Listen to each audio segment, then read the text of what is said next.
Vamos ver aqui se está dando. Eu acho que Começou a gravar. começou. Pessoal, boa noite. Estamos aqui com mais um dia aí do Incluivski, a nossa proposta, né, de lives aqui do Instituto Federal de Santa Catarina sobre educação especial e inclusão escolar. Hoje a gente está com uma convidada nossa, a professora Cláudia. Daqui a pouco eu vou apresentar ela. Boa noite, Cláudia. Boa noite. Eu sou o professor Gabriel Bertozzi, professor do Instituto Federal de Santa Catarina, do campus Araranguá. A gente está aqui hoje também com a Patrícia, nossa intérprete de Libras, e a Jaqueline. Eu gostaria de, antes de tudo, avisar que as nossas lives acontecem toda segunda-feira, às 19 horas, e a gente fala aí de temas, né, como eu já falei, relativos à educação inclusiva, educação especial, acessibilidade, e outros temas correlatos a pessoas com deficiência, etc. Tá? Hoje nós estamos aqui com a professora Cláudia Daniele. Ela possui, vou apresentar aqui você, Cláudia, possui licenciatura em Educação Especial e Ciências Biológicas, especialização em Educação Especial em Altas Habilidades, Superdotação. Ela foi professora de Educação Especial na Fundação Catarinense de Educação Especial, atuando como coordenadora do Serviço de Atividades em Altas Habilidades e Superdotação, no CAPP, né, CAP, de Chapecó, Santa Catarina, por 4 anos. Ela fez parte também da equipe técnica do Núcleo de Atividades em Altas Habilidades e Superdotação, os NAS, em São José, e assessorando os polos de atendimento educacional especializado para altas habilidades e superdotação. Né? Atualmente, ela é docente em Educação Especial do IFSC, do Instituto Federal de Santa Catarina, Campo Joinville, e ela também atua de forma regionalizada em Jaraguá do Sul, no Campo Centro, e RAU também. Bem, boa noite, Cláudia, mais uma vez. A gente aí está com um tema muito bacana, que é até um pouco explorado, digamos assim, que as pessoas têm pouco conhecimento, né? Que é, meu aluno é superdotado, e agora? Né? O que eu faço? E eu queria começar essa live justamente com essa pergunta do título do nosso tema, né, Cláudia? E aí, o que eu faço? No sentido de você falar um pouquinho de algumas coisas que são básicas, que as pessoas acho que gostariam de saber inicialmente, né? Por exemplo, as teorias, os mitos e também as características que envolvem esse público, esses alunos aí que são considerados aí chamados de superdotados ou com altas habilidades. Então, boa noite a todos. Eu quero primeiramente agradecer essa oportunidade de dialogar sobre esse assunto, altas habilidades e superdotação, que é um tema tão importante, e dizer assim, que muitas vezes a gente, enquanto professor, quando a gente recebe alunos, público-alvo da educação especial, que possuem características um pouquinho diferentes daquelas que a gente imagina dos nossos alunos, isso às vezes gera um tanto de desconforto, né, de medo de não saber como trabalhar com essas crianças. E é bem importante que, independente de qual criança que seja, que a gente entenda, sendo superdotado ou não, quais são as características desses estudantes, quais são os estilos de aprendizagem, né? No caso da superdotação, pode ser que tenham professores assistindo e que podem pensar num primeiro momento, eu não sei, nunca tive aluno com superdotação. Eu lhes garanto que quem é professor, que trabalha com turmas de 20, 30 alunos, com certeza tem alunos com superdotação em suas salas, mas eles não são identificados, né? E geralmente essa identificação não acontece por falta de profissionais nas escolas que conheçam as características desses alunos e também porque tem muitos mitos que a gente precisa desconstruir. Para a gente falar de mitos e de características dos estudantes, eu tenho certeza que quando a gente falar das características, quando eu falar, muitos dos professores que nos assistem vão começar a enxergar os seus alunos como possíveis indicadores de superdotação. Então, para a gente falar de características e para a gente falar dos mitos, é importante também, antes disso, a gente falar do conceito. Atualmente, não é consenso entre os pesquisadores da área a teoria ou as teorias para se utilizar para o trabalho com os estudantes com superdotação. Por que eu falo isso? Porque, para mim, quando eu comecei a trabalhar nessa área, foi muito importante uma fala da professora Soraya Napoleão Freitas, num curso que ela deu, e ela disse assim, primeiro, para trabalhar com superdotado, tu tens que entender o que é que você compreende enquanto superdotação e o que é que você compreende enquanto inteligência. E essas teorias, elas têm que se complementarem, né? Então, eu utilizo as teorias que basam na minha fala e a minha prática. Para o conceito de superdotação, eu utilizo a teoria dos três anéis de Renzulli. Ele concebe a superdotação como um conjunto de comportamentos que ele chama de três anéis. Então, quais são esses anéis? Habilidade acima da média, envolvimento com a tarefa e criatividade. A habilidade acima da média, ela sempre vai ser em comparação com os pares. Então, se eu tenho um estudante do quinto ano, ele tem que ser comparado com os seus pares lá do quinto ano da sua escola para ser considerado ou não acima da média. Envolvimento com a tarefa, com as áreas que ele tem destaque, com as áreas que ele gosta. E a criatividade. Esses três anéis, eles dependem, a manifestação deles, no caso, depende de fatores de personalidade e do ambiente. Então, eu posso ser uma pessoa que tenho habilidades, mas eu não quero desenvolvê-las. Eu não quero fazer isso que eu tenho habilidades, né? E eu posso estar num ambiente pouco estimulador ou com muita pressão. Então, o Renzulli coloca que os comportamentos de superdotação, eles manifestam-se em algumas pessoas, não todas, em algumas fases da vida, não necessariamente em todas, porque depende desses fatores, de personalidade e do ambiente. Junto com essa teoria, eu utilizo como conceito de inteligência a teoria de Gardner, que ele trata a inteligência como inteligências, né? Ele concebe nas suas pesquisas as inteligências múltiplas, né? E utilizando essa teoria de inteligências múltiplas, juntamente com a teoria dos três anéis de Renzulli, a gente pode conceber que existe superdotação em qualquer área do conhecimento humano, e não somente naquelas áreas em que os testes de inteligência pontuam. Porque se uma criança for fazer um teste de inteligência, um adolescente, esse teste de inteligência, a criança vai pontuar alto se ela tiver habilidades lógico-matemáticas, se ela tiver habilidades linguísticas. Agora, se ela for uma criança superdotada na área do esporte, não necessariamente ela vai pontuar num teste de QI.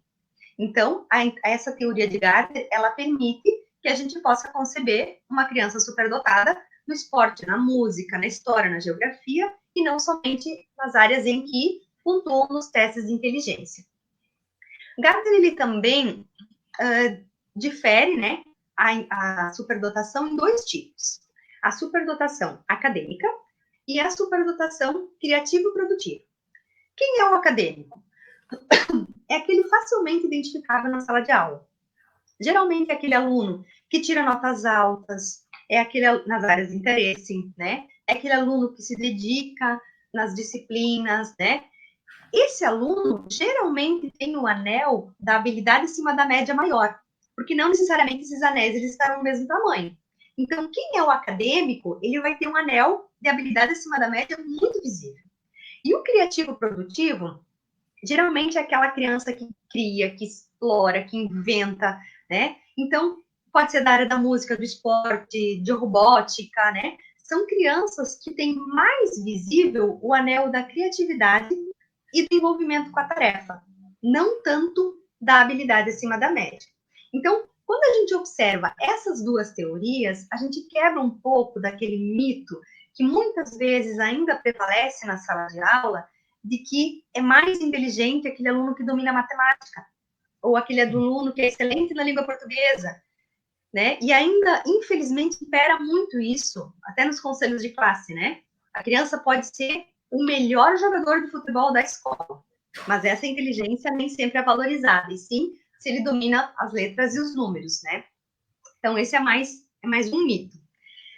Falando das teorias que embasam na prática, eu gostaria de falar agora um pouquinho dos mitos, né? Porque os mitos, eles impedem, muitas vezes, a identificação do trabalho, porque a escola é excludente. Os próprios professores, pelo desconhecimento, muitas vezes excluem os alunos de terem oportunidade de desenvolver o seu potencial. Quer seja por excesso de cobrança, quer seja por não ter aulas atrativas, muitas vezes, pelo aluno ficar sempre esperando a vez dele, né? Então, existe ainda muito o mito da genialidade. Ah, na minha sala de aula eu não tenho nenhum gênio. Mas não é gênio que se procura. Os gênios são raros, né? A gente fala de crianças com altas habilidades de superdotação. E se a gente começar a procurar na sala de aula quem é acima da média, envolvido e criativo, nós vamos ter muitos estudantes que se encaixam nesse grupo. Quando eu falo do mito da genialidade, muitas vezes é a própria mídia que reforça os mitos, fazendo propagandas ou sensacionalismo, tratando de gênios ou prodígios crianças que não são. Um exemplo é no programa do Luciano Huck, que tem passado o quadro Pequenos Gênios, né? Por um lado, foi muito bacana para dar visibilidade a esses estudantes. Né? Tem gente que fica, meu Deus, eles existem, como podem, são tão inteligentes. E, de fato, aquelas crianças, elas são superdotadas. Mas elas não são gênios. A literatura traz que o termo gênio, ele tem que ser reservado para pessoas que tiveram grandes invenções, que deixaram um legado para a humanidade. Vamos pensar assim, em quem inventou a energia elétrica, a aviação, mudaram o conceito da sociedade naquele momento e criaram coisas que, de fato, tiveram impacto. Hoje em dia, a gente olha o celular, a internet, né? São grandes criações. Então, esses são geniais. Aquelas crianças são superdotadas, mas não são gênios. Outro termo que se utiliza muito erroneamente é o prodígio. Ah, uma criança que aprendeu a ler com 4 anos é um prodígio. Não, né? O que vem a ser um prodígio? Uma criança que antes dos 10 anos de idade, ela consegue realizar algo como um profissional adulto na área. Vamos pegar um exemplo de uma criança que toca piano. Se antes dos 10 anos ela conseguir tocar piano como um profissional adulto pianista, excelência de profissional pianista, ela pode ser considerada um prodígio. Se não, não, né? E a precocidade também é um termo que gera muita confusão. Ah, o meu filho aprendeu a ler com 3 anos, então ele é superdotado. Não, não necessariamente. Né? O que significa precocidade? Uma criança fazer antes do tempo do que a maioria das pessoas alguma coisa. Vamos pensar em começar a caminhar. Geralmente as crianças começam a caminhar em torno de 1 ano de idade, né? Uns mais, enfim. Se uma criança começar a caminhar com 9 meses, ela foi precoce nesse caminhar. Ela fez antes, mas isso não significa que ela é superdotada. Uma criança geralmente se alfabetiza em torno dos 6 anos, 7 anos. Se uma criança começar a ler com 3 anos, ela foi precoce. O que vai me dizer se essa criança é ou não superdotada? Ela continuar a ter um desenvolvimento superior com o passar dos anos. Então, digamos que uma criança aprendeu a ler com 3 anos, e aí ela foi para a escola, as outras crianças começaram a ter as mesmas oportunidades do que ela, e ela não apresentou mais um desenvolvimento superior comparado com os seus pares. Então, ela não é superdotada, ela foi apenas uma criança precoce. Agora, se ela continuar a ter esses comportamentos, aí sim a gente a considera. Outro mito é que todo superdotado usa óculos, é magrinho, é o estereótipo, né, daquele nerd. Não. Superdotação não tem estereótipo, tem comportamentos. Então, pode ser aquele estudante que não necessariamente é o 10 na sala de aula. Pode ser aquele aluno que bagunça o tempo inteiro, porque a aula para ele já não é mais atrativa, ele já domina aquele conteúdo. Pode ser aquele estudante que não escreve uma palavra no caderno, mas na hora de fazer atividade ele sabe. Pode ser aquele que só desenha enquanto o professor dá aula e o professor pergunta para fazer uma pegadinha para ver se ele prestou atenção e ele responde na ponta da língua. Pode ser aquele aluno que só te desafia enquanto professor, para saber até onde você sabe, né? Então, superdotação não tem estereótipo, e sim tem comportamentos. Outro mito, que tem alguns pais que pensam que ter um filho superdotado é ganhar na loteria, que vai garantir uma vida bem-sucedida, que vão ficar ricos, né?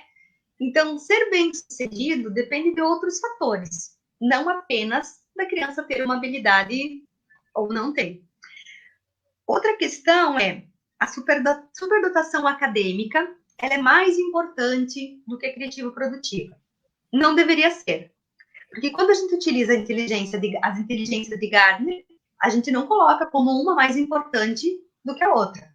Então, muitas vezes a escola e a sociedade ainda valorizam a inteligência lógico-matemática e linguística como mais importantes, mas não deveria ser assim, né? Uma coisa que às vezes falam é assim, mas o superdotado, ele tem que ter habilidade acima da média e excelência em tudo que ele fizer. Não. Ele vai ter habilidade acima da média numa área, 2 áreas, mas ele não vai ter essa excelência em todas as áreas. E muitas vezes isso que é cobrado. Tu não é superdotado? Pode ser em artes, mas aí querem que o guri tire 10 na matemática, né? Então, tem áreas, e isso a gente precisa entender e respeitar. Ele não vai ter excelência nas áreas que ele não lhe interessam, né? E também que o superdotado vai apresentar esse comportamento a vida inteira. Não necessariamente. Pode ser que sim. Mas se ele não tiver estímulos, se ele não for reconhecido, se ele não for valorizado, se ele não tiver oportunidades, pode ser que ele se envolva com outras questões que para ele no momento são mais importantes na vida e deixe essas suas habilidades de lado, né? Outra questão importante é a frequência. Não, mas quase não existem, né? Na minha escola isso não existe, eu já ouvi isso. Aqui nessa escola não tem ninguém que é superdotado. As pesquisas trazem que de 3 a 5% da população são superdotados na área acadêmica. Se a gente for levar esses dados para todas as inteligências, tem pesquisadores que trazem um número de 15 a 20%. Então, é um número bastante grande. E nós, com certeza, temos mais estudantes na sala de aula com superdotação, só que eles não são identificados. Então, às vezes, o professor tem aquele receio de receber um aluno que tem um parecer de superdotação, é parecer e não é diagnóstico, né? Porque não tem CID, não é doença, e fica com receio porque recebe, só que, na verdade, ele já tem um aluno. Ele só não sabe que aquele aluno é superdotado por desconhecer as características. Uma coisa importante de se falar é que os superdotados, altas habilidades / superdotação, eu utilizo como sinônimo, né, para não diferenciar em questão de direitos, eles fazem parte, sim, do público da educação especial, embora tenham pessoas que dizem assim, mas ele já recebeu um dom divino, por que ele tem que fazer parte do público? Ele faz parte do público, mas não tem CID, não é doença, não é deficiência. Ele tem uma inteligência superior, ele tem uma habilidade, ele precisa ser reconhecido para que ele e trabalhado, suplementado. Ele tem direito pela legislação de ter essas habilidades reconhecidas, de ser identificado, de participar do atendimento educacional especializado. Então, ele precisa disso, para que não se frustre na escola, para que não se evada, para que não foque essa adrenalina e esse desafio que alguns sentem em áreas que não são tão legais, para que não desistam dos estudos. Ele precisa se compreender enquanto sujeito diferente dos demais. E essa é uma questão que tem gente que diz assim, mas se ele souber que ele é superdotado, ele vai ficar arrogante em sala de aula. Olha, a arrogância, ela é uma característica do ser humano, não do superdotado. Se acontecer da criança ficar se achando, como dizem, é uma questão que tem que ser trabalhada com ela. Mas não é por isso, por medo disso, que não vai se identificar o sujeito e dar as oportunidades que ele tem por direito, né? De ter esse atendimento, né? Uma outra questão é que a gente diz assim, mas a superdotação, ela é somente inata? Ela é biológica somente? Ou ela é somente do meio, né? Ela é uma junção das duas coisas. Ninguém cria superdotado, né? Se todo mundo treinar, não vai ser todo mundo que vai ter o mesmo desempenho. Então, ela tem a questão biológica, mas tem a questão do meio. Por isso que a gente defende muito um ambiente escolar rico, um ambiente que estimule essa criança a desenvolver o potencial para que isso não se perca. né? E que a superdotação só provém de classes socioeconômicas abastadas, né? Não. É claro que uma criança que estuda numa escola, que oferece todas as possibilidades, que tem uma família, que proporciona todos os cursos, né? E conhecimento que a criança tem interesse, ela tem mais chances de se desenvolver, mas não é a classe socioeconômica que vai dizer se a criança tem ou não tem superdotação. Então, esses são alguns mitos, né? E um último é que a família não deve ser comunicada se a criança tem superdotação. É claro que a família precisa. A família precisa entender como lidar com essa criança, precisa entender quais são as características, como ajudar essa criança a se desenvolver. Em alguns momentos, tem alguns que acabam cansando de ser diferentes, né? Às vezes tem dificuldade de fazer amizades, porque os interesses são muito diversos. Geralmente os amigos são mais velhos ou são mais novos, né? É muito difícil para alguns fazer amizades. Então, todas essas questões, elas não são regra, né? Não é que todo superdotado é de um jeito ou é de outro jeito. Existem diferentes perfis. Agora eu vou falar um pouquinho sobre as características, então. A gente foi falando um pouquinho dos mitos, um pouquinho da teoria e as características. Essas características, elas se referem a habilidades gerais, específicas, criatividade, envolvimento, né? Mas não são todas as pessoas que apresentam as mesmas características, porque a gente tem dois tipos de superdotação, acadêmica e criativo produtivo. Então, geralmente, as crianças apresentam, sim, precocidade, gosto pela leitura, as crianças, principalmente acadêmicas, geralmente tem um vocabulário muito mais desenvolvido, com palavras mais difíceis do que os seus colegas, né, os colegas da idade, tem interesses muito diferenciados dos que os colegas, por isso que às vezes é difícil de fazer amizade. Ah, a criança tem 7 anos e adora poesia. Dificilmente vai ter um amiguinho que goste de falar sobre poesia. Preferência, então, de relacionar-se com pessoas mais velhas ou mais novas. Mais velhas para mim aprender e ter os mesmos diálogos, ou mais novas até para mim ser um inspirador, um professor. O assincronismo é uma coisa que acontece com frequência, no sentido de o desenvolvimento intelectual está muito mais avançado do que o desenvolvimento motor, essa diferença nesse desenvolvimento psicológico, motor, né? Então, existem diferenças, né, nesses sujeitos. Às vezes, a gente diz assim, tá, mas ele chora para resolver os problemas. Eles não são adultos em miniatura. Eles são crianças que têm medos, que têm receios, que precisam de limites, que têm que ser trabalhados enquanto crianças, ter colo, né, quando quiserem, mas eles têm uma inteligência superior. Então, a gente nunca pode esquecer isso. Eles não são adultos em miniatura. Eles são crianças muito inteligentes, são superdotados, mas que precisam de regras sociais, de limites, né, para que eles também não se percam nesses caminhos da vida. Alguns têm um sentimento de diferença. Por que eu sou diferente dos meus amigos? Por que a gente não gosta das mesmas coisas? E se isso não é valorizado, esses gostos que eles têm, muitos chegam num momento e que não querem mais ser diferentes. Não querem mais se sentir diferente dos colegas.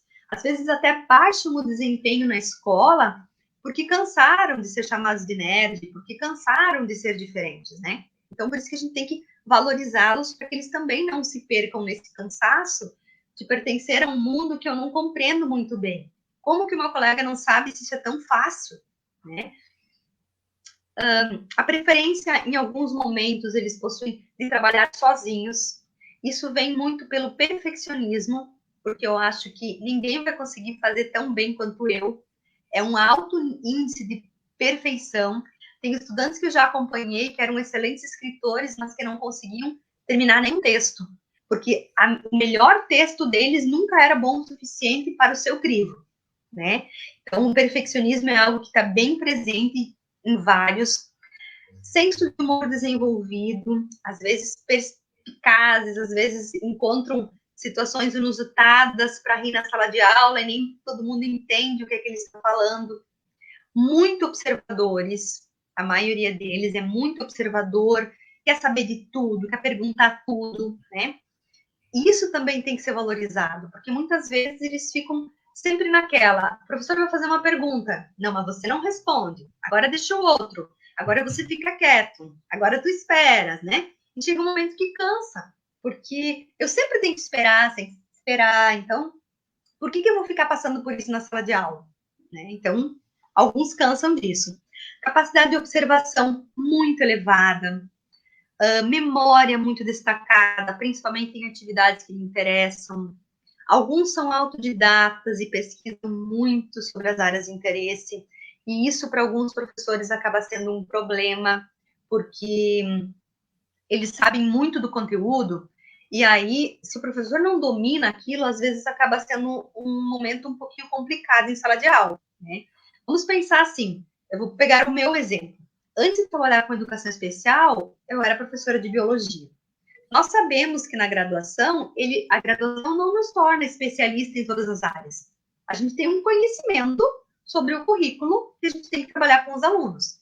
Se eu tiver na minha turma, lá do ensino médio, um aluno que tem altas habilidades na área de botânica, na área de genética, de fisiologia, é muito provável que em alguns conteúdos ele vai ter mais conhecimento do que o próprio professor, porque muitos são autodidatas. Então, a gente tem que aproveitar esse potencial para trazer esse aluno junto, para ele mostrar o que ele sabe, criar uma oficina, para ele mostrar o seu conhecimento, valoriza isso, né? Porque aí você aproveita o potencial que ele tem, ele pode ser monitor dos outros alunos, para auxiliar nos conteúdos, porque aí você valoriza o conhecimento que ele tem, e muitas vezes ele tem muito conhecimento daquela área, né? E para ele isso vai ser importante. A questão da memória, então, destacada, geralmente aprende fácil as coisas que lhe interessam, não significa que ele não precisa de auxílio, não precisa de explicação, não é isso. Geralmente, com poucas explicações, esse estudante consegue dar conta com facilidade das questões, pensamento abstrato muito desenvolvido, raciocínio lógico muito desenvolvido, muitas vezes gostam de jogos de lógica, de estratégias, né? São muito bons nisso, xadrez, né? Muitos se destacam em Olimpíadas de matemática, de robótica, de língua portuguesa, que isso pode ser considerado, sim, uma habilidade acima da média também. Muito imaginativo, inventivo, tem soluções e respostas incomuns para os problemas. Alguns gostam de fazer perguntas provocativas, né? Provocativas no sentido de serem perguntas difíceis para explorar ao máximo, né, o conteúdo. E na sala de aula, quando você tem um estudante assim, é importante que o professor consiga aprofundar o conteúdo, não necessariamente passar para o conteúdo do ano seguinte, né? Então, permita que esse aluno aprofunde o conteúdo, né? Às vezes fazer oficinas de criação, oficinas quando tem apresentação de trabalho, permitir que esses alunos apresentem os trabalhos de forma criativa, porque aquele que não se interessa vai apresentar do jeito de sempre. Agora, aquele que tem habilidade naquela área pode estar trazendo N formas para mostrar esse conteúdo. Quer seja com teatro, com música, com dança, com paródia, com vídeo, enfim, né? Então, para que essa criatividade flua. A gente não pode matar a criatividade dos nossos alunos, como a gente vê desde a educação infantil, em alguns momentos. Eu vejo ainda assim, atividades vindo para casa com pinte a gota de azul, sabendo que a água não tem cor, né? E que nós temos o mar que pode ser azul, pode ser verde, pode ser o rio que está sujo, que a criança vê. Então, ou pinte a árvore de verde e o tronco de marrom. Pera lá, mas olha quantas cores que nós temos. Então, a criatividade muitas vezes é podada desde pequenininho. E aí, no mundo, nós não temos um siga o modelo, né? No dia a dia, quando a gente sai da escola, a gente precisa ser criativo, a gente tem que resolver problemas, situações, problemas, a gente tem que se reinventar.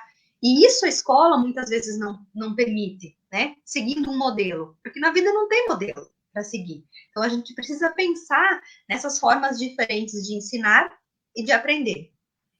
Muitas vezes os alunos são seguros e teimosos em suas convicções, têm sua própria organização, fica chateado em ter que repetir coisas que já sabe.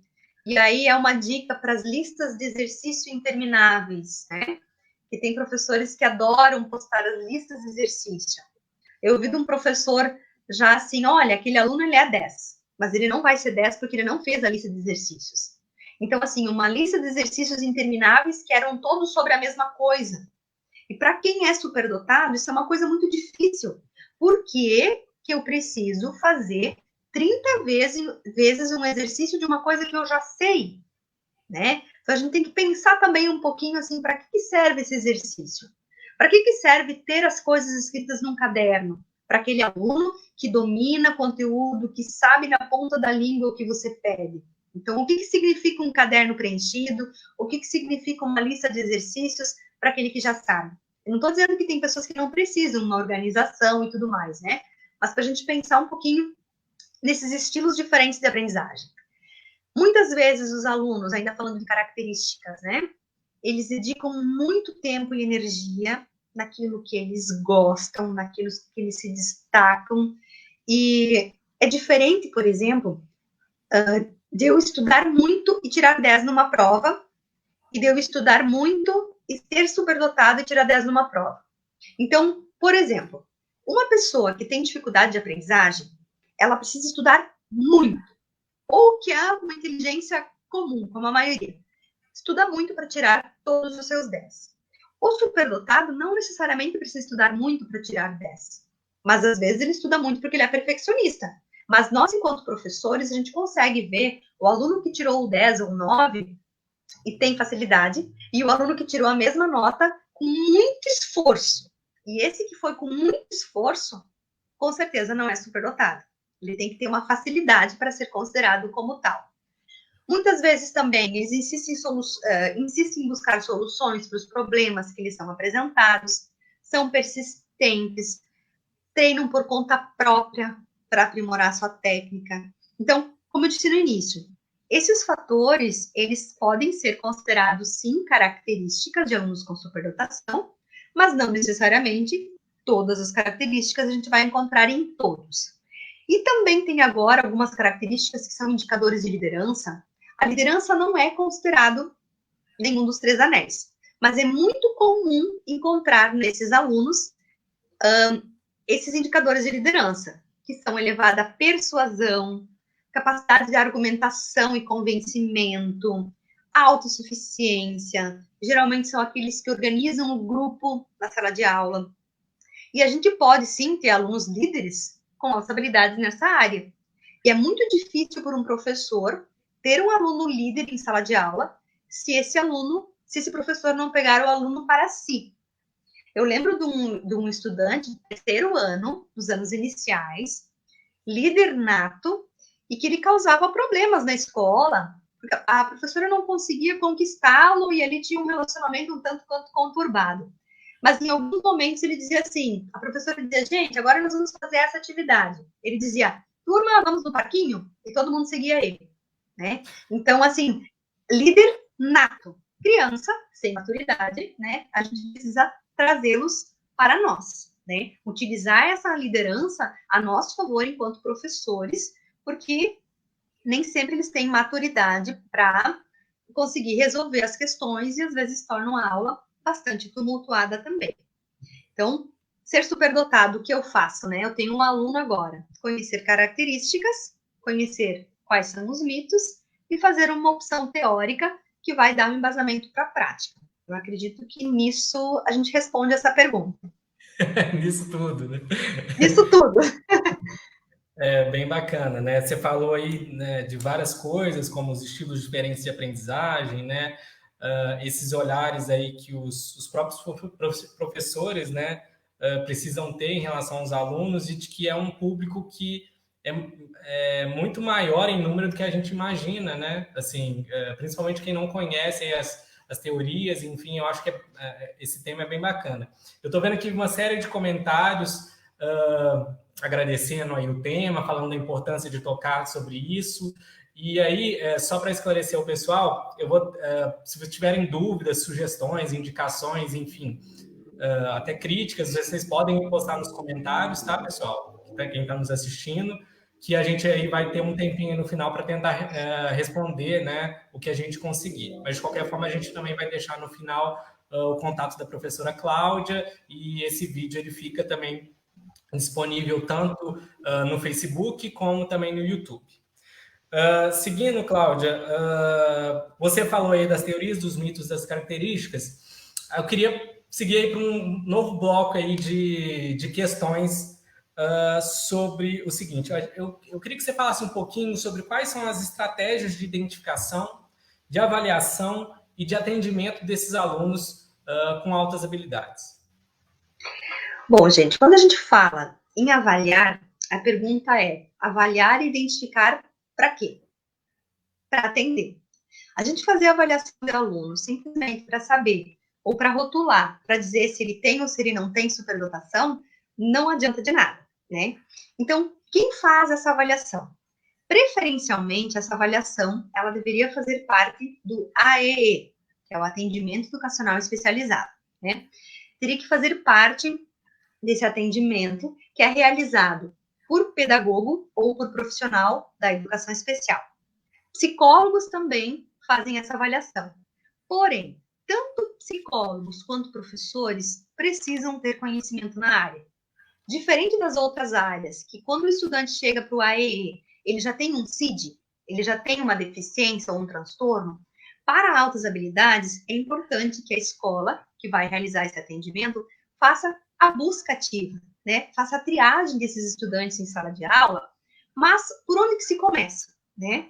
Formação de professores. A partir do momento que a gente fala sobre o assunto, mais pessoas começam a dialogar e a compreender quem são, importância, né, as características, e começam a indicar para o AEE para fazer a avaliação.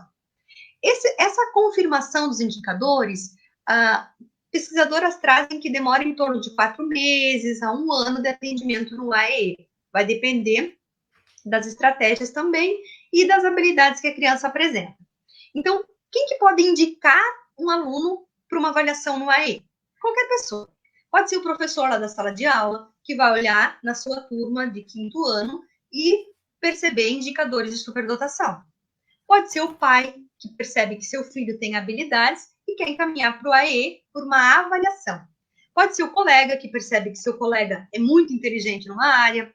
Pode ser o próprio aluno, que vai se autoindicar para passar por uma avaliação.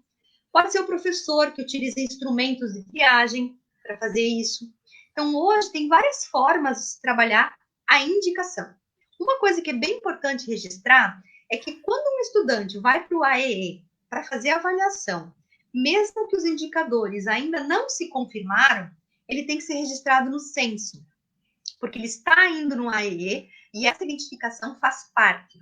Caso chegue lá na frente e não seja identificado, retira do censo. Mas ele precisa constar. A gente precisa dar visibilidade para esses estudantes. Sim. Eles estão matriculados no AEE para avaliação. Para auxiliar o professor também nesse processo, hoje existem protocolos, né? Eu acabei não trazendo o meu livro aqui, que eu uso muito, que eu gosto, que são protocolos que nos auxiliam na triagem, na avaliação dos indicadores. E esses protocolos têm o manual para identificação de superdotação da professora Soraya Napoleão Freitas e da Suzana Pérez, que esses manuais, quem preenche é o próprio aluno, falando das suas habilidades, são os professores que percebem habilidades no aluno, a família, e esses manuais eles são cruzados, né? Mas não existe hoje nenhum protocolo estanque que diga assim, ó, preencheu esse protocolo aqui, teve tanto de aproveitamento, de score, então é superdotado. Não. É uma série de fatores que precisam ser levados em consideração para considerar essa criança superdotada ou não. Então, falando dos protocolos, eu citei o da professora Soraya e Suzana, que estão publicados em livro. Tem o da doutora Cristina Delu, que também está publicado em livro. Tem o da doutora Zenita Ginter, que ela utiliza uma outra teoria, mas também está publicado, né? E eu não conheço ainda, mas eu sei que a doutora Tatiana Nakano fez uns instrumentos, agora publicou em pesquisa também, que podem ser utilizados em meio, né, da psicologia e meio educacional. Então, quanto mais informações esse professor do AEE, que estiver fazendo as avaliações, tiver sobre o aluno, melhor, né? Por quê? Porque os comportamentos de superdotação, eles não podem ser eventuais. Eles têm que ter intensidade, frequência e consistência. A criança não pode ter uma produção de excelência, né? Isso tem que ser com frequência, com intensidade. E lá no AE, com atividades exploratórias das áreas de interesse desse estudante, essa professora ou esse professor vai conseguindo fazer essas avaliações para verificar ou não a existência desses indicadores. O que se trabalha, então, com esses alunos, né? Como é que eu vou trabalhar com o meu aluno lá no AE? O Renzulli, ele propõe um modelo triádico de enriquecimentos. Claro que a teoria original, ele propõe que seja trabalhada com a escola como um todo, né? Mas nos AEEs, isso pode ser adaptado. Então, num primeiro momento, o ideal é que se façam atividades exploratórias gerais, quando ainda o estudante não tem uma área definida. Por quê? Vamos pensar assim, o aluno do terceiro ano foi encaminhado para o AEE porque ele é bom em tudo, ele tira 10 em tudo. Mas em tudo o quê? Em tudo aquilo que foi proposto para ele até o terceiro ano. Ele é uma criança muito pequena ainda. Diferente de um aluno do ensino médio, que já sabe dizer e mostrar se ele é excelente na escrita, se ele é excelente na pintura, no esporte, né? Então, quando são menores, são feitas atividades exploratórias gerais e é proposto por Renzulli, nessas atividades do tipo 1, que a criança tenha oportunidade de conhecer a mais variada gama de experiências para que o professor possa ir vendo em quais áreas ele apresenta habilidades para ir fazendo projetos em áreas específicas. E essas habilidades, elas não têm que necessariamente ser trabalhadas somente no AEE. Elas podem ser, digamos que na escola não tem o AEE, né? Os pais podem proporcionar cursos, quem tiver condições, nas áreas em que seus filhos têm destaque. Né? Às vezes a escola não tem aquela área. E é muito importante o estabelecimento de parcerias, né? E isso que eu estou falando não é uma utopia. Acontece, e eu falo principalmente a realidade de Santa Catarina, que é a que eu conheço. Tem muitos AEs, muitos polos de AEs e atendimentos que têm parcerias com universidades, tem professores de áreas específicas que fazem projetos de extensão e vão trabalhar com os alunos lá no AEE. Eu sei que tem iniciativas assim na área da língua portuguesa, na área da química, na área da física, robótica, astronomia, que são áreas que o pedagogo, o professor de educação especial, não necessariamente vai dar conta. Então, quanto mais parceiros, e isso não é um trabalho sozinho do professor, é um trabalho da escola, é um trabalho que tem que ser da comunidade. Quanto mais parceiros esse polo de AE, esse professor tiver, mais sucesso vai ter esse trabalho e mais suplementação esses alunos vão ter. Então, digamos que eu tenho um aluno na área da química, que maravilha seria eu ter um laboratório de química para levar esses alunos para conhecer, um professor de química que possa ser o tutor desse meu aluno, participar de projeto de extensão, participar de projeto de pesquisa. As universidades, se tiverem professores aqui assistindo que são do ensino superior, procurem os AEs das cidades de vocês para fazer parcerias. Tem professores lá querendo estabelecer parcerias para encaminhar os alunos em habilidades que já não dominam mais na área da pedagogia, né? Então, eu sei que tem iniciativas, por exemplo, de alunos com habilidades na área de artes que vão para uma escola de artes, escola de música, escola de futebol. Então, existem pessoas que já fazem isso. Isso que eu falo não é utopia, acontece, né, nos AEs. Claro que ele não é um trabalho que começa de um dia para a noite, existe todo um caminhar, né, dos profissionais buscando. Mas, aos poucos, está conseguindo se dar visibilidade para esses alunos. Então, o atendimento em atividades exploratórias, ele consiste em dar para esse aluno a oportunidade de desenvolver o seu potencial, descobrir quais são as áreas que têm potencial e dar oportunidade para desenvolver, fazendo projetos, fazendo trabalhos nas áreas que lhe interessam, né? E aí, é nisso que consta esse processo de avaliação. Não existe hoje um protocolo que se aplica e diz, ok, agora ele é, né? O que é o trabalho do AE? Preferencialmente a trabalhar nas áreas de interesse dos alunos. E isso é uma coisa que tem que ficar muito clara e ser muito respeitada. Porque, às vezes, tem algumas cobranças no sentido de, agora, o AEE de altas habilidades vai fazer uma apresentação na festa junina. Como assim? Né? Se essa não for a área da habilidade deles, com certeza vai sair algo que não é muito legal. Então, a gente precisa respeitar isso. Quais são as áreas de habilidade? Tá, agora a oficina de robótica dos alunos com altas habilidades vão fazer próteses. Como assim? Essa é a área de interesse deles? Isso tem que ser claro.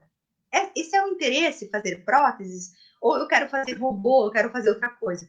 Então, diferente de um aluno que tem deficiência ou tem autismo, que às vezes vai no AEE, e mesmo que ele não gosta, ele continua frequentando porque a família leva, porque a família busca. O estudante com superdotação, se ele não estiver sendo potencializado nas áreas que ele tem destaque, ele desiste, né? Então, isso tem que ficar bem claro. Trabalhar sempre na área que ele tem destaque. Então, o aluno que é superdotado, ele é superdotado em todos os momentos, né? Ele é superdotado na sala de aula, ele é superdotado no AEE, em casa. Então, ele precisa ser estimulado a desenvolver esse potencial, valorizado, enfim. Então, para a sala de aula, eu já falei algumas características, né? Mas sempre que possível, o professor trabalhar que permitam ele aprofundar o conhecimento daquela área que ele tem interesse, fazer projetos de pesquisa, oficina de invenções é muito legal, né? A escola, quando ela trabalha com a escola como um todo, né, não precisa de trabalho individual para aquele aluno. Se a escola for inclusiva, se a escola trabalhar com todos, a gente vai ter oportunidades para todos. Aqueles que querem se desenvolver têm oportunidade de aprofundar os projetos. Então, por exemplo, vamos fazer na escola um clube de ciências, né? Quem não tem interesse não vai entrar. Quem ama essa área vai se envolver. Se tiver oportunidade de fazer oficinas de música, de poesia, né? Então, claro que depende muito de quem nós temos na escola para fazer esse trabalho. Mas não necessariamente só os profissionais da escola podem fazer. Como eu falei antes, tem professores de universidades que estão indo até as escolas na sua carga horária de extensão, de pesquisa, para poder trabalhar com esses estudantes. Né? Então, isso é muito importante, a gente aumentar as possibilidades de dar oportunidade para esses alunos desenvolverem o seu potencial. Porque uma das coisas que a gente tem certeza é que a gente não sabe até onde que é o potencial criador desse sujeito. A gente não tem noção o que essas mentes são capazes de desenvolver. Então, a gente precisa estimular para que não se perca, para que não tenham que sair do país para serem valorizados naquilo que aqui a gente poderia estar trabalhando. E uma das coisas que é muito triste, eu ouvi semana passada numa live de uma professora da área, né, dizendo que muitas vezes os alunos do ensino superior, ela tem orientado a não dizerem que tem superdotação, porque os mestres acabam massacrando os alunos para provar que eles não são superdotados, porque eles sabem menos do que o professor, né? Mas essa não é a base de comparação. O aluno não tem que ser comparado com o seu professor pós-doutor na área. Ele é comparado com os seus pares. E com os seus pares, se ele for acima da média, ele é comparado com o superdotado. E muitos acabam sofrendo muita pressão dos professores querendo provar que eles não são superdotados. E isso, na verdade, é uma perda de tempo e uma crueldade com esses sujeitos que têm os seus direitos que estão sendo negados. Eles têm o direito de suplementação em todos os níveis, inclusive no ensino superior, né? E na sala de aula, quando possível, projetos de investigação, né? Fazer atividades diferentes, como eu falei antes, dar oportunidade para esses estudantes apresentarem os seus trabalhos de forma criativa e não simples do signo modelo, né?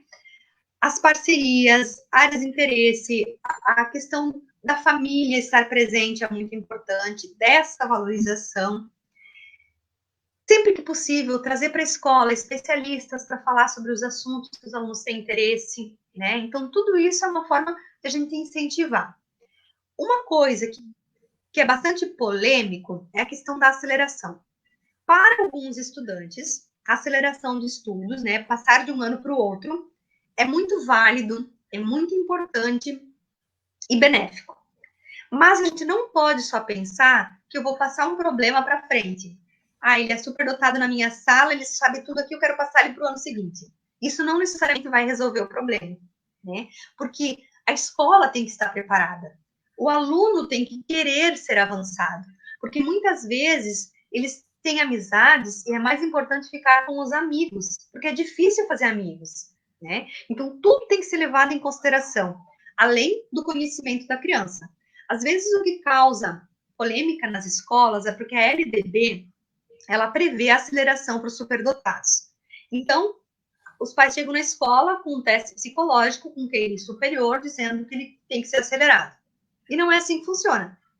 Ele pode ser acelerado, mas ele tem que dar conta dos conteúdos daquele ano, e cada sistema de ensino tem as suas legislações, e além de dar conta dos conteúdos, ele tem que querer ser acelerado, a escola tem que ser preparada, porque tem casos de aceleração que deram muito certo, dos alunos irem para a turma seguinte, de se sentirem desafiados, e ser muito legal. Como casos que deram muito errado, das crianças sofrerem bullying, sofrerem pressão, porque agora tem que mostrar que são superdotadas, de cair o desenvolvimento, porque daí fazia uma pergunta para o professor dizia assim, tá, mas tu não é superdotado? Tu não sabe das coisas? Né? Então, a aceleração, ela não tem que ser vista como um prêmio, né? Eu fiz uma pesquisa uma vez com 2 adolescentes que foram acelerados 2 vezes, e ambos diziam que se fosse para ser acelerados de novo, eles não queriam. Por quê? Pelo conhecimento, pelo acadêmico, não. Eles davam conta do conteúdo, mas porque eles sentiam que os colegas não estavam preparados para eles. Dificuldade de fazer amizade, a escola não estava preparada para eles, e um até me disse assim, eu vou terminar o ensino médio com 2 anos antes com meus colegas. Eu vou para a faculdade, será que lá eles vão estar preparados para mim? Os meus colegas de faculdade vão poder ir em lugares que eu não vou poder frequentar. Então, assim, eu não estou contra nem a favor da aceleração. Eu acredito que todas as variáveis têm que ser levadas em consideração para que isso seja feito, e não apenas ver como um prêmio, né? Prêmio do quê? O que isso significa? Daqui a pouco, se a escola tiver atividades de enriquecimento para esses estudantes, não necessariamente a aceleração seja tão fundamental, né? E o último item, então, para me responder essa pergunta, para quem tem filhos aqui, para quem é pai, mãe, ou, né, que tem alunos ou filhos superdotados, uma coisa muito importante é respeitar o interesse dos alunos. Eu já conversei com vários adolescentes que têm interesses em áreas e que muitas vezes são desencorajados pelos pais por não seguirem aquela área, né? Eu conversei com um aluno há pouco e ele é um aluno que ama a área da biologia, né? Ele só não sabe ainda qual área que ele ama mais, se é a botânica, se é a oceanografia, se é, enfim, mas que ele não ia fazer faculdade nessa área porque o pai disse que não daria dinheiro para ele. Então ele iria fazer engenharia, né? Ser engenheiro também não é garantia de sucesso. E a gente não tem ideia do quanto uma pessoa superdotada poderia produzir dentro da sua área. Então, a gente pode ter sucesso em qualquer área do conhecimento em que a gente se dedique, que a gente goste, que a gente, de fato, faça a diferença. Então, na medida do possível, que a gente respeite as escolhas, né? As áreas, interesses, as habilidades dos nossos alunos e dos nossos filhos. Acho que aí eu termino a resposta dessas perguntas. Importantíssimo. Ô, Cláudia, antes da gente passar para a próxima, tem uma perguntinha bem rapidinha, porque eu vi que saiu em vários comentários aqui. Se existe uma idade inicial aí para a identificação dos alunos com superdotação. Alguém até comentou, é só depois dos 6 anos, antes? Como é que é isso? A educação infantil encontra? Olha, não há consenso entre os pesquisadores sobre a identificação. Tem vários que começam e que defendem que o trabalho se inicie de identificação a partir dos 7, 8 anos, porque antes eles são muito jovens. Embora tenham pesquisadores, sim, que defendam o trabalho de identificação na educação infantil. Eu, particularmente, acho muito difícil na educação infantil por causa da precocidade. Né? Então, existem sim características da educação infantil, dessa questão de curiosidade, de aprender a fazer antes as coisas, né? São características, mas eu tenho cuidado de não dar um parecer dizendo, olha, tem superdotação.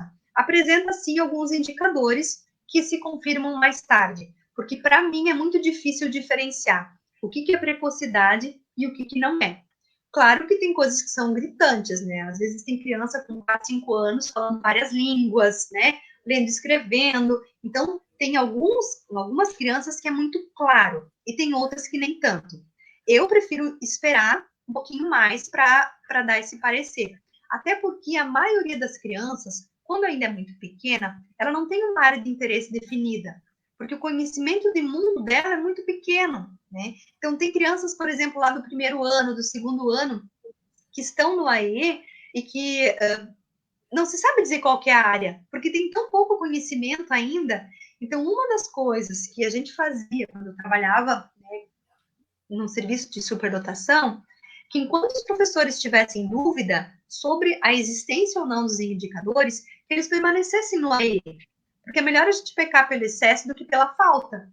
Então, a pergunta que eu sempre fazia era o seguinte: será que essa criança não tem altas habilidades e não está apresentando? Ou será que eu, enquanto professor, não estou sabendo que áreas explorar desse sujeito? Tá? Então, eu prefiro esperar um pouco mais, embora, mesmo que a gente espere um pouco mais para fazer uma avaliação, se ele tem interesses e habilidades, incentive. Não é por isso que se deixa de incentivar, né? E isso se confirma um pouquinho lá na frente depois, quando ele tiver com os seus pares um pouquinho maior, né? Tá, bacana. Cláudia, você falou de coisas super interessantes aqui, né? Falou dessa polêmica e da aceleração, que muitas vezes a gente vê como a única solução e não é isso. Eu acho que é interessante mais você ter falado aí que no ensino superior, né, como esse aspecto aí, né, da educação especial, as altas habilidades, elas são também outro tema bem polêmico de ser pensado, né, dos protocolos, e eu acho que uma coisa importantíssima que a gente precisa pensar são nas parcerias, né, que eu acho que é importante a gente procurar, você comentou bastante, bem forte, e dessa necessidade de uma escola mais diversa e inclusiva para, inclusive, a gente conseguir abarcar toda essa diversidade de alunos que a gente tem, né? Pessoal, podem continuar comentando, eu sei que tem muita gente colocando várias perguntas aqui já e comentários, a gente vai tentar aí responder alguns. Vamos aqui para uma próxima pergunta, que é o seguinte, Cláudia, e se nessa avaliação, né, os indicadores de altas habilidades eles não se confirmarem? E outra coisa também junto, né? Se existe algo, né, que possa aí de alguma forma camuflar ou esconder esses indicadores. Eu queria que você falasse um pouquinho disso. Então, esse às vezes é um receio, né, dos professores. Ah, e se eu trabalhar com essa criança durante alguns meses, né, e isso não se confirmar? A gente tem que cuidar muito com as expectativas. Então, quando se inicia um processo de avaliação, deixar claro para a família, para o estudante, que a criança vai estar tendo oportunidades de participar de oficinas, de atividades, né, de oficinas exploratórias, para identificação e confirmação dos indicadores de superdotação. Caso isso não se confirme, tem que ser tratado de forma muito leve. Não há prejuízo para a criança, porque, na verdade, ela teve oportunidade de desenvolver atividades que ela gosta, né? Só que isso tem que ficar claro para a família e para a criança desde o início, para que não se crie uma expectativa que a criança vai ter um prêmio no final. Não é essa a intenção.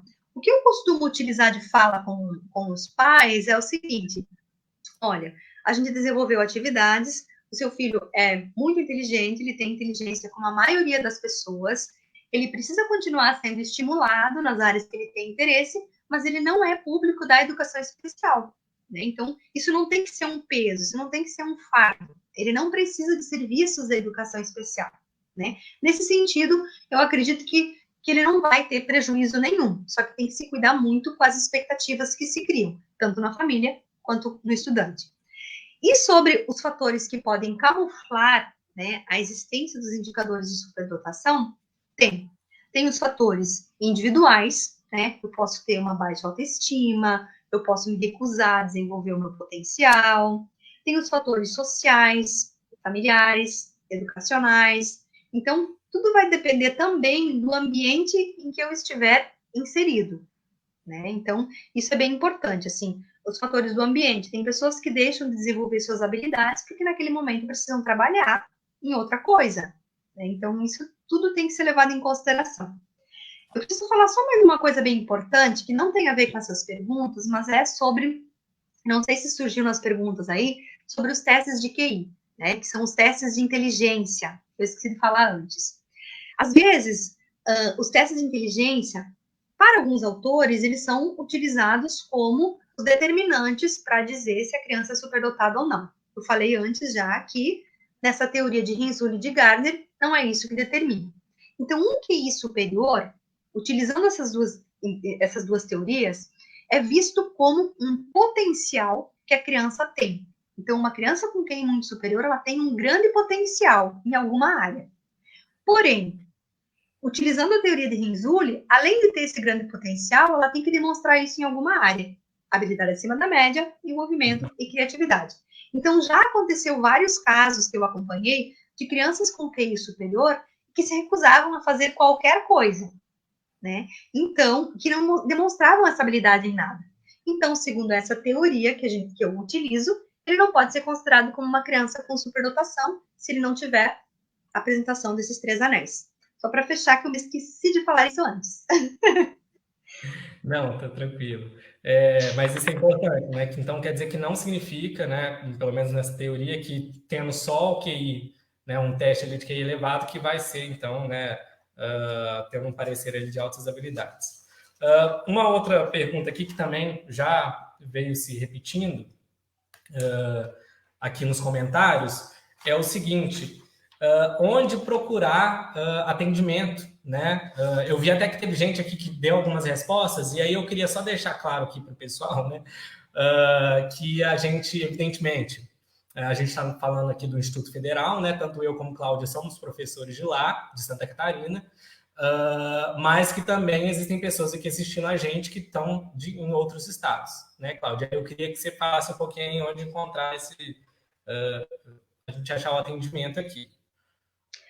Olha, para quem é de Santa Catarina, né, para mim é mais fácil falar, porque a minha experiência é daqui, né? Para quem não é, tem o Combrasde, tem uma página, tem um site, se tu quiseres colocar, Gabriel, teu endereço, que é o Conselho Brasileiro, isso, que é o Conselho Brasileiro para Superdotação. No site do Combrasde tem informações sobre o Brasil todo, aonde ainda existem núcleos de altas habilidades em funcionamento, quais são os parceiros do Combrasde que realizam atendimento para os alunos, tem sugestões de leituras, de teses, de revistas, né? Então, ele é um conselho, é o Conselho Brasileiro para Superdotação, e que nessa página tem informações de onde buscar o atendimento no Brasil todo, né? Aonde que seria? Nos AEs da escola, né? As legislações, elas prevêem que o superdotado seja atendido no AEE.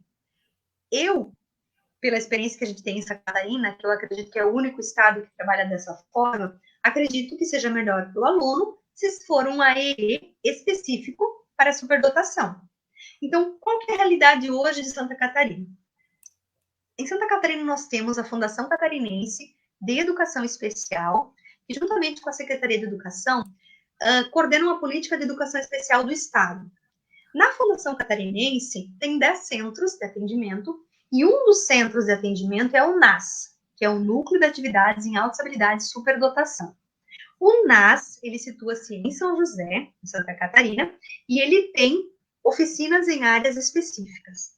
Mas, além desse atendimento em oficinas em áreas específicas, ele tem a equipe técnica que coordena e dá suporte e assessora os polos de atendimento para altas habilidades no estado.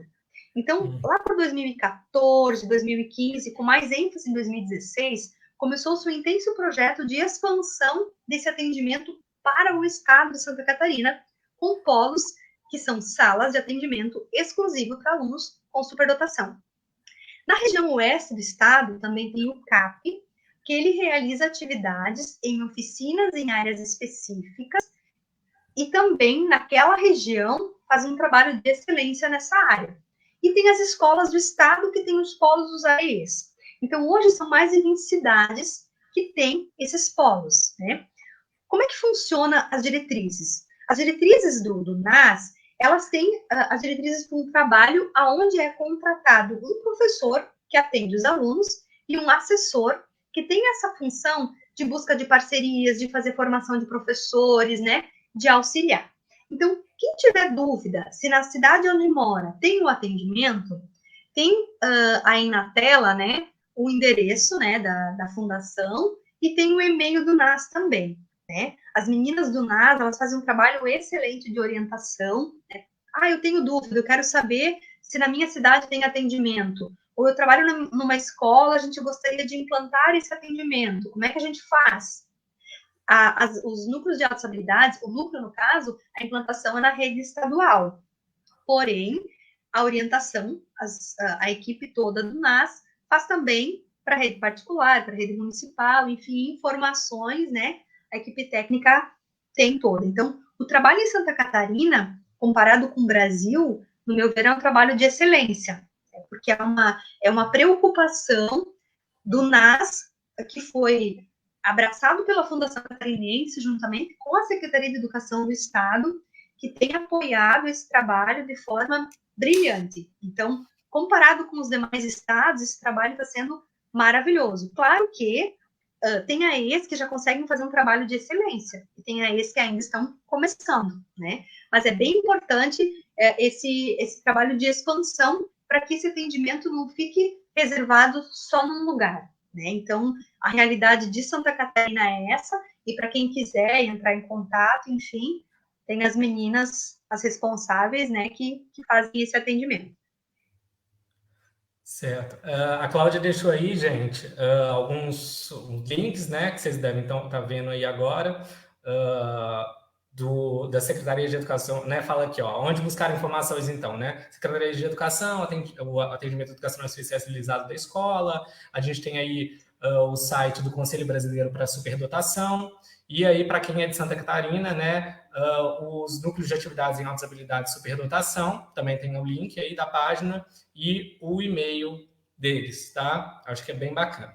Cláudia, surgiram aqui uma série de comentários. Eu vou aqui tirar rapidinho, gente, o slide, mas daqui a pouco eu volto a apresentar eles, ok? Vieram vários comentários e perguntas sobre o tema, né? Eu vou ler alguns comentários, depois eu vou fazer uma pergunta específica, né? Foi falado, por exemplo, que a falta de discussão do tema, mais o despreparo da escola e dos professores, muitas vezes reprimem os alunos, constrange eles e acaba causando aí, por exemplo, depressão e ansiedade nesses alunos, né?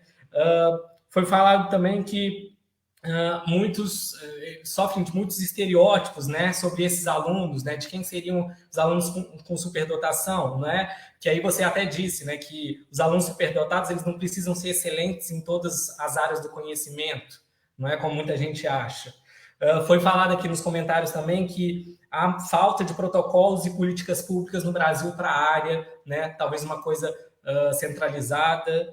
E também que houve um comentário aí também que hoje há projetos hoje, né, na Câmara e no Senado aí para mudanças da política de educação especial na perspectiva inclusiva, onde há a saída aí da altas habilidades de superdotação. Eu queria que você comentasse por que você acha que eles deveriam, então, continuar, ou se é que eles deveriam continuar dentro do espectro aí da educação especial.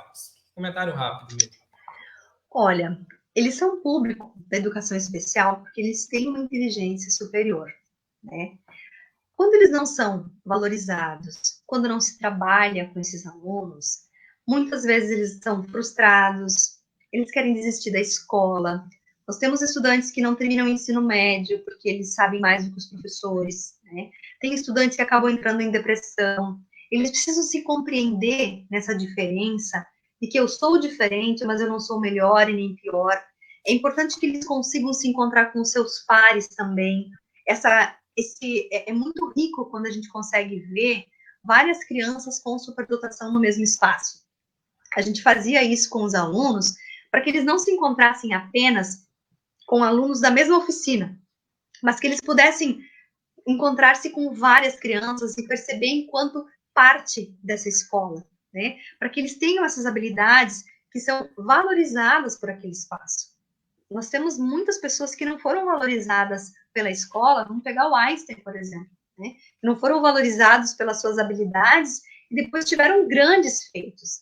A gente precisa valorizar. Tem muitos que acabam entrando em depressão. A professora Cristina Delu falou na live dela semana passada que tem alunos que tentam suicídio, que ela já atendeu vários, porque eles não se sentem parte desse espaço. Então, eles precisam de atendimento. Eles têm o direito pela LDB de suplementação. Então, tudo aqui, a LDB, ela é uma lei de equidade. ela prevê para quem tem deficiência, para quem tem transtorno, o mesmo atendimento educacional do que para quem tem superdotação. Não igual, mas prevê o AEE, prevê a adaptação de currículo, prevê avaliação, prevê o que eles precisam. Só que nem isso não é consenso entre as pessoas, de achar que eles não têm que ser público. Eles são público e eles precisam. A gente tem uma pesquisa, que agora não me lembro o nome da pesquisadora, que fez nos presídios. Muitos superdotados estão presos. Eu não estou dizendo que quem não tiver suplementação vai para a área do crime. Não é isso. Mas essas habilidades, elas poderiam ter sido aproveitadas numa escola inclusiva, numa escola que valoriza a diferença, que acolhe, porque eu não precisaria ir para o crime para me ter adrenalina, para me sentir desafiado. Tem muitos líderes da história que foram superdotados. Hitler mesmo é um deles. Então, assim, a gente precisa valorizar esse potencial para que ele não vá para os Estados Unidos e para outro lugar poder brilhar, que ele possa brilhar aqui no nosso país e contribuir para esse nosso futuro. Porque, como eu disse antes, a gente não sabe o potencial que esses estudantes, que essas pessoas têm de criar, de inventar. Daqui a pouco a gente tem cura de doenças, vacinas, né? Tanta coisa que a gente não imagina. Porque a educação que nós damos hoje para essas crianças, a gente não sabe quais vão ser as profissões do futuro. E se a gente ficar podando eles para que eles sempre entrem nessa mesma linha, né, de desenvolvimento, a gente vai podando esse potencial desses alunos que pode ser muito aproveitado. A gente só precisa olhar para eles e valorizar, né? Então, que eles continuem no público da educação especial, mas que sejam valorizados, reconhecidos e que tenham suplementação, né? Que não adianta eles estarem no público, as escolas também não atendemos, né? Ótimo. Cláudia, aqui vários comentários parabenizando, tá? Não só a iniciativa de falar, mas a sua fala. O pessoal achando muito bacana. Queria agradecer a participação de todo mundo que está aí nos comentários, que está nos assistindo. Foi falado aqui, inclusive, né, como uma pergunta, mas eu acho que acaba sendo uma afirmação, né, da necessidade de capacitar mesmo, né, com efetividade aí, como a gente precisa de mais capacitações na área para os nossos profissionais de educação, que a gente sabe que isso, de fato, não é uma realidade. Tem uma outra pergunta que eu, na verdade, eu vou modificar um pouquinho nela, que foi falado de uma dúvida, né, que como hoje a gente está aí, né, num período aí de isolamento social, de muitas vezes algumas escolas com aulas em períodos remotos, né, em atividade remota, né, à distância, a pergunta foi o seguinte, né, que se algumas crianças elas apresentam, né, elas começam a apresentar muitas habilidades na área das TICs, né, das tecnologias de informação e comunicação, ou seja, elas têm uma desenvoltura a mais aí, né? Isso pode ser superdotação, pode ser só uma prática, no sentido de como identificar. E aí eu mudo um pouquinho a pergunta no sentido seguinte, será que nesse período que a gente está de isolamento social, como é que será que poderia se dar aí, tanto, né, se a gente for pensar aí, né, nos desafios que a gente tem de suplementação no atual momento, né, mas também de identificação nesse momento, né, dessas altas habilidades, né? Claro que aí não seria mais uma pergunta, mas talvez um comentário que você pudesse fazer em relação a isso, né? Olha, a identificação, se for pelos profissionais, a distância, no meu ver, é praticamente impossível.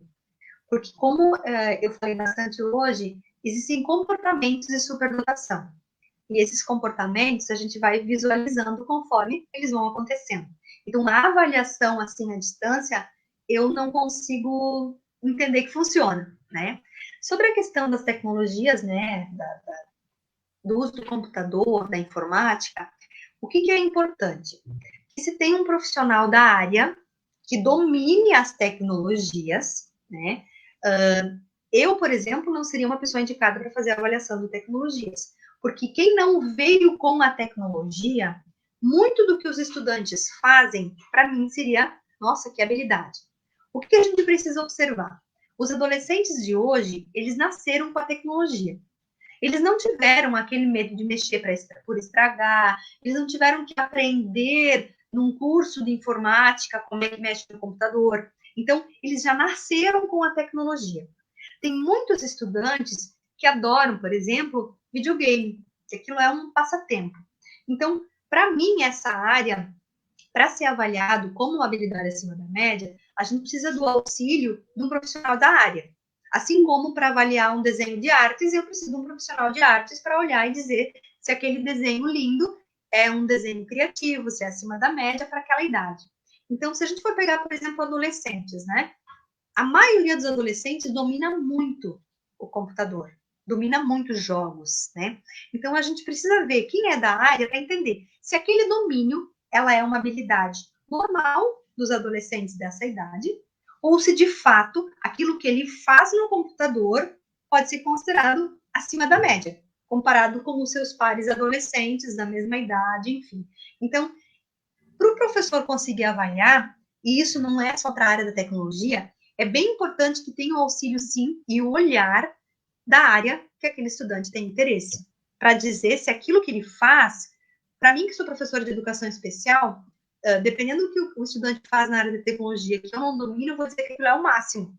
Se pegares um professor da área de TI, vai dizer, não, nessa idade todo mundo faz isso. Né? Então, é importante o olhar de um profissional da área também para auxiliar a dizer se pode ou se não pode ser considerado aquilo acima da média ou não. Sobre a questão, agora nesse período de pandemia, é muito difícil a gente falar em suplementação, porque tem alunos que acabam fazendo projetos em grupo, né? Então, vários estudantes, dependendo da área que estão, acabam fazendo pesquisas, acabam estudando as áreas que têm interesse, aproveitam para fazer as leituras que têm interesse, né? Para se identificar mais, se dedicar mais com aquilo que eles gostam. É bem importante que isso seja incentivado, mas é muito difícil dizer fazer suplementação sozinho em casa, né? Precisa ter, muitas vezes, a mediação de alguém da área, né? A proposição de um projeto de investigação, de pesquisa. Então, aquilo que for que o estudante consegue fazer em casa, ótimo, incentivo. Só que todo esse trabalho, ele nunca pode ser... Quando o pai ou o professor percebe que aquilo é maçante para o seu filho, é porque está sendo demais já. Tem crianças e adolescentes que ficam horas e horas fazendo alguma atividade porque, de fato, elas gostam, porque aquilo é legal para elas. Agora, quando se percebe que aquilo começa a ficar demais, a gente não tem que pressionar. Porque a pressão, muitas vezes, faz com que o estudante não queira mais ser aquilo. Eu não quero mais ser superdotado, eu tenho que estudar demais, eu tenho que tirar nota 10 em tudo. E tem familiares e professores que não entendem isso.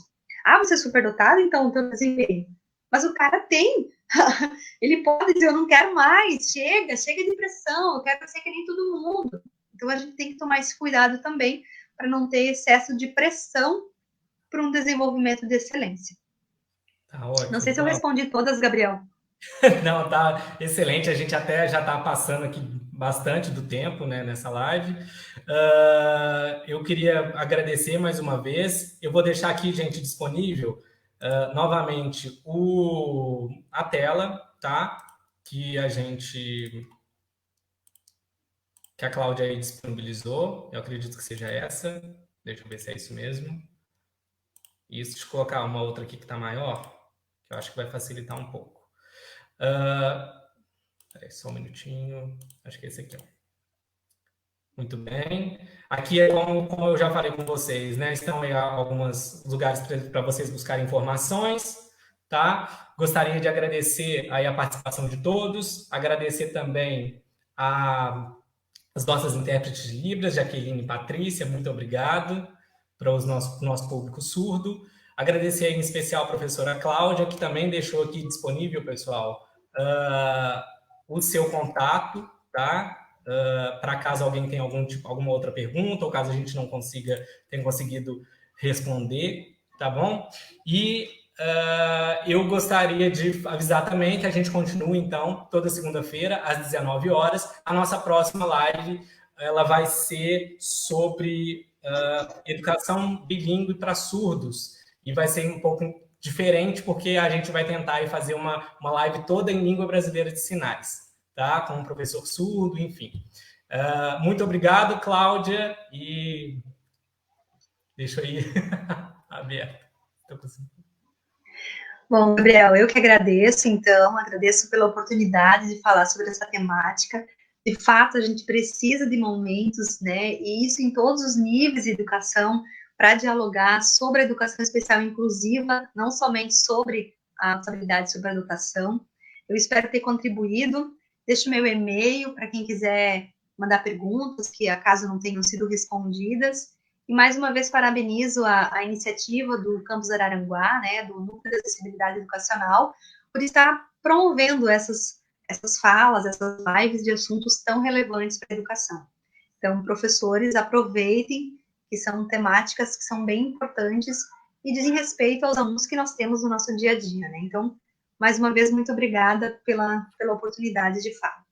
A gente que agradece. Pessoal, as nossas lives também vão ficar disponíveis no canal do IFSC do YouTube. Tá joia? Para quem quiser. Muito obrigado, gente. Boa noite a todos.